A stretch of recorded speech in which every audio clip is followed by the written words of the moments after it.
मैं शिव नीचे आपका स्वागत करता हूं आपके अपने यूट्यूब चैनल पर। दोस्तों आज की वीडियो में यहां पर मैं आपको बताने वाला हूं, अगर आप जो है सीनियर सिटीजन है या पेंशनर है तो आप जो है नया फॉर्म 121 कैसे फाइल करेंगे और आपको कैसे यहां पर डाउनलोड करने के लिए मिलेगा।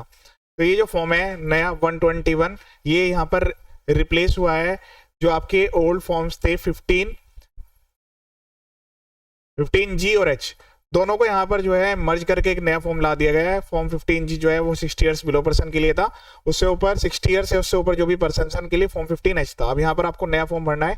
इसका जो डाउनलोडिंग लिंक है वो मैं आपको वीडियो के डिस्क्रिप्शन में प्रोवाइड कर दूंगा या आप कमेंट कर दीजिएगा, मैं आपको डायरेक्ट लिंक प्रोवाइड कर दूंगा। ये इनकम टैक्स की ऑफिशियल वेबसाइट से ही आपको लिंक मिलेगा और किसी भी फेक वेबसाइट से आपको डाउनलोड नहीं करना है।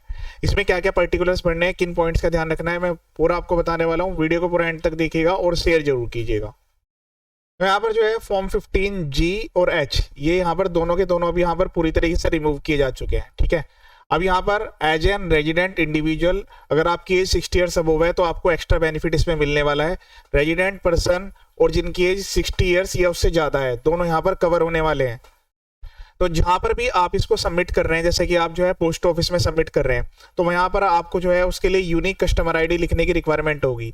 अब आप इसको पोस्ट ऑफिस में सबमिट कर रहे हैं या फिर जो है आप बैंक्स में सबमिट कर रहे हैं या फिर पीएफ के लिए सबमिट कर रहे हैं, तो सबसे पहले आपको यहाँ पर जो है आपको यूनिक डॉक्यूमेंट नंबर लिखना होगा, यूनिक नंबर एक लिखना होगा। तो जैसे बैंकों में और जो पोस्ट ऑफिस है उसमें एक कस्टमर आईडी होती है जिससे आपके सारे अकाउंट्स लिंक होते हैं, ऐसे पीएफ के केस में आपका जो है यूएन नंबर होता है। उसी तरीके से जैसे आप किसी कंपनी से डिविडेंड अर्न करते हैं, ठीक है, तो उसके लिए आपको जो है यूनिक नंबर होता है कि भाई आपका एक डीमैट नंबर है और इस पर्टिकुलर कंपनी से आपका प्रपोज्ड है कि भाई आपको ये डिविडेंड मिलेगा। तो सबसे पहले वो पर्पज जो है वो आपको स्पेसिफिक करना होगा कि जिसके लिए आप ये सबमिट कर रहे हैं। ठीक है, तो यहाँ पर कस्टमर आईडी मेंशन करेंगे, उसके बाद यहाँ पर जो है आप पर्पज मेंशन करेंगे कि किस पर्पज से कर रहे हैं। वैसे यहाँ पर जो है पर्पज के रिगार्डिंग अलग से एक कॉलम दिया है कि आप किस इनकम के लिए इसको सबमिट कर रहे हैं, वो मैं आपको बता दूंगा, उसके लिए स्पेसिफाइड कॉलम दिया गया है। तो आपका जो पर्पज है वो स्पेसिफिक होना जरूरी है। हर पर्पज के लिए आपको फॉर्म यही वाला भरना है, मतलब इंटरेस्ट से सेव होने के लिए पीएफ के रिगार्डिंग भी, उसके अलावा डिविडेंड इनकम के रिगार्डिंग भी और कुछ अदर इनकम्स भी है उसके रिगार्डिंग भी। ये जो कंप्लीट फॉर्म यहाँ पर बनाया गया है तो ये भी मैं आपको बता देता हूँ इसमें कौन कौन सी इनकम आपकी कवर रहने वाली है। तो इसी फॉर्म में यहाँ पर पॉइंट नंबर 5 दिया गया है, जो भी आपका एक्युमुलेटेड बैलेंस रहता है ये पीएफ के अंडर में वो भी यहाँ पर जो है कवर होने वाला है। इंश्योरेंस कमीशन जो भी इस टाइप का काम आप करते हैं उसके रिगार्डिंग भी आप सबमिट कर सकते हैं। Rent from specified person unit जो भी आपको इनकम रिसीव होती है म्यूचुअल फंड से रिसीव हो रही है वो भी यहाँ पर कवर्ड है। इंटरेस्ट फ्रॉम सिक्योरिटीज जैसे कि बैंकों से, एनबीएफसी से, अदर जो कंपनी इस टाइप की जो सर्विस प्रोवाइड करती है, या फिर डिबेंचर्स और बॉन्ड से भी जो इंटरेस्ट आ रहा है वो भी कवर है। एलआईसी पॉलिसी के रिगार्डिंग जो आपको सम एलोकेट होता है जन बोनस उस पॉलिसी पे, उस पर भी टीडीएस के प्रोविजंस हैं। कोई आप डिविडेंड इनकम अर्न कर रहे हैं तो ये इनकम्स मैंने आपको बता दिया, इन सब के लिए ये फॉर्म यहाँ पर रहने वाला है। लेकिन चूंकि आपको ये फॉर्म जो है एंटिटी वाइज सबमिट करने की रिक्वायरमेंट आती है और स्पेसिफाइड लिमिट्स भी सबके लिए अलग अलग है। ठीक है, तो पहले आपको लिमिट चेक करनी है, फिर जहां पर भी आपको सबमिट करना है एंटिटी में उसमें आप सबमिट कर सकते हैं। इसमें जो है यहाँ पर 2 पार्ट दिए गए हैं, एक पार्ट ए और एक पार्ट बी। तो पार्ट ए आपको भरना है, पार्ट बी आपको नहीं भरना है। जो भी रेस्पेक्टिव वो एंटिटी है जहां से ये इनकम आपको दी जा रही है वो भरेगी। जैसे बैंकों के केस में बैंक यहाँ पर फाइल करेंगे, जो यहाँ पर कोऑपरेटिव बैंक है उनके केस में वो फाइल करेंगे, तो वो डिटेल्स उनको फाइल करनी होगी पार्ट बी में। आपको केवल पार्ट ए भरना है और सबमिट कर देना है। यहाँ पर लास्ट में इस फॉर्म के अंडर में पॉइंट नंबर 1 से लेकर 14 तक इंपॉर्टेंट पॉइंट्स प्रोवाइड किए गए हैं, वो मैं साथ के साथ ही कवर करके चलूंगा। फिर भी अगर आपको किसी पॉइंट में डाउट आता है तो आप कमेंट कर दीजिएगा, मैं आपको रिप्लाई कर दूंगा। अब इसमें सबसे पहले आपको नेम मेंशन करना है। यहाँ पर नेम जो है आपका एज पर पैन रिकॉर्ड्स होना चाहिए, जो आपके पैन में मेंशन है, first name, middle name, last name. अगर आपका ये मिसमैच है तो पहले केवाईसी अपडेट आपको करना पड़ेगा। फिर उसके बाद एड्रेस लिखना है, देन 3rd नंबर पे आपको पैन नंबर मेंशन कर देना है, अपना खुद का पैन नंबर यहाँ पर लिखना है। स्टेटस में आपको यहाँ पर इंडिविजुअल लिखना है, INDIVIDUAL ये लिख देना है। उसके बाद रेजिडेंशियल स्टेटस 3 टाइप का हो सकता है, रेजिडेंट, नॉन रेजिडेंट और resident but not ordinary resident. तो ये आपको खुद से चेक करके और फिर लिखने की रिक्वायरमेंट आएगी। जो रेजिडेंट पर्सन है वो यहाँ पर रेजिडेंट लिखेंगे। ये स्टेटस इनकम टैक्स में स्पेसिफाइड डेफिनेशन के अकॉर्डिंग आपको चेक करना होगा। उसके बाद आप एक रेजिडेंट इंडिविजुअल हैं, एज आपकी 60 ईयर्स या उससे ज़्यादा है, तो यहाँ पर आपको यस कर देना है। अब आपको यहाँ पर जो है हायर लिमिट मिलेगी इस फॉर्म को फाइल करने के लिए। न्यू टैक्स रिजीम में आप फाइल करते हैं तो 12 लाख रुपए तक कोई टैक्स नहीं है, और ओल्ड टैक्स रिजीम में अगर आप ITR फाइल करते हैं तो 5 लाख रुपए तक कोई टैक्स नहीं है। ये आप खुद से चेक करेंगे कि आप किस में फाइल कर रहे हैं। ये टोटल इनकम की यहाँ पर बात की गई है।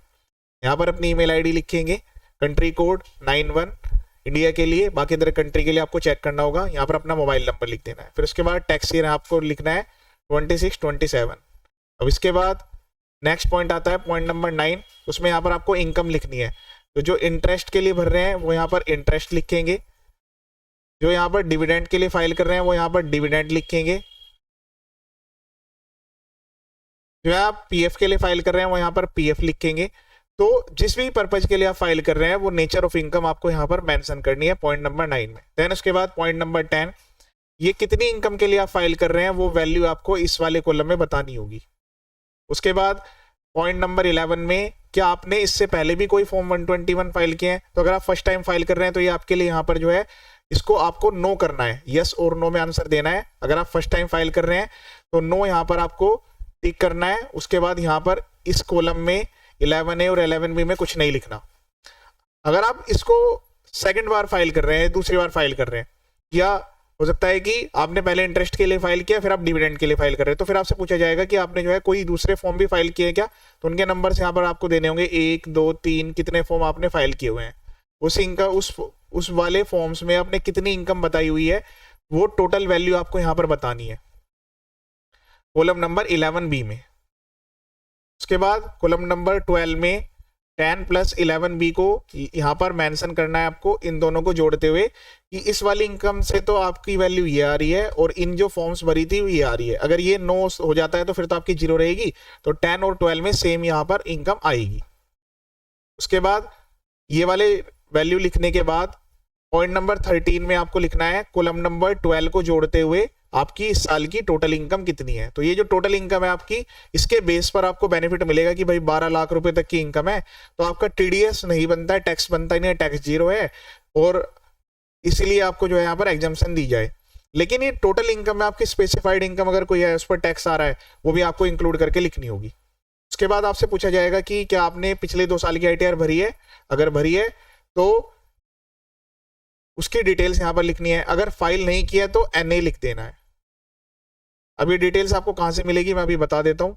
टैक्स ईयर आपका जो है पहला रहेगा 23-24, उसके बाद अगला जो ईयर है आपका 24-25, और जो लेटेस्ट अभी वो 25-26 के लिए आप फाइल करेंगे, लेकिन वो अभी ITR आई नहीं है। जब तक ये ITR नहीं आ जाती इन 2 ईयर के लिए आपको एक्नॉलेजमेंट नंबर और रिटर्न ऑफ इनकम यहाँ पर लिखनी होगी। जब ये डिटेल्स आ जाएगी उसके बाद वो डिटेल्स आप देंगे। लेटेस्ट डिटेल्स देनी है 2 सालों के लिए, अगर 1 साल की फाइल है तो 1 साल की देंगे। अब मैं आपको इनकम टैक्स की ऑफिशियल वेबसाइट पर लेकर चलता हूँ। ये इनकम टैक्स की ऑफिशियल वेबसाइट है www.incometax.gov.in। लॉगिन करेंगे, लॉगिन का बटन दिया हुआ है, पैन नंबर मेंशन करेंगे, पैन मेंशन करने के बाद पासवर्ड पूछा जाएगा, तो वो कॉन्फिडेंशियल है, आपको किसी के साथ शेयर नहीं करना है। अगर आप भूल गए तो फॉरवर्ड कर सकते हैं, वो लिख कर लॉगिन कर लेना है। देन ई फाइल में जाएंगे, व्यू फाइल रिटर्न पर क्लिक करेंगे। AY 25-26 का मतलब है टैक्स ईयर 24-25 या फाइनेंशियल ईयर 24-25। AY 24-25 का मतलब है फाइनेंशियल ईयर 23-24 या टैक्स ईयर 23-24। ये 2 साल की डिटेल्स यहाँ से देखकर आपको एक्नॉलेजमेंट नंबर लिख देने हैं। रिटर्न ऑफ इनकम के लिए यहाँ पर डाउनलोड फॉर्म्स, डाउनलोड रिसीट्स, ये दोनों डाउनलोड कर लीजिएगा। इसमें आपने कितनी इनकम दिखाई है यहाँ से देखकर आपको उस फॉर्म में लिखना होगा। उस फॉर्म का प्रिंट आउट निकालकर जहाँ पर भी सबमिट करना है वो आप कर सकते हैं। उसके बाद इसमें आता है डिक्लेरेशन पार्ट। तो डिक्लेरेशन पार्ट में पहले नेम लिखेंगे यहाँ पर, देन उसके बाद पैन नंबर लिखना है। ये 5 पॉइंट्स दिए गए हैं, आपने इनको रीड कर लिया है और ये सारे के सारे करेक्ट हैं। अगर ये इनकरेक्ट पाए जाते हैं बाद में तो पेनल्टी प्रोविजंस के यहाँ पर सेक्शन 482 एप्लीकेबल रहेगा।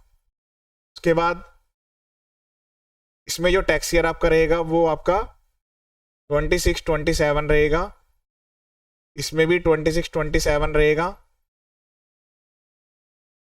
ये पेनल्टी प्रोविजन वाला आपको एक बार चेक करना है, लास्ट में दिया गया है इसके रिगार्डिंग 482 सेक्शन है इनकम टैक्स एक्ट 2025 का। प्लेस लिखेंगे, डेट लिखेंगे, सिग्नेचर, नेम। यहाँ पर आपका जो फॉर्म है कंप्लीट हो गया है, इसको प्रिंट आउट निकालकर आप सबमिट कर सकते हैं। ये जो पार्ट भी है आपको नहीं भरना है, जो एंटिटी है वो इससे खुद से फाइल करेगी जो आपने डिटेल्स दिया है उसके बेस पर, या कुछ डिटेल्स आपसे ली भी जा सकती हैं।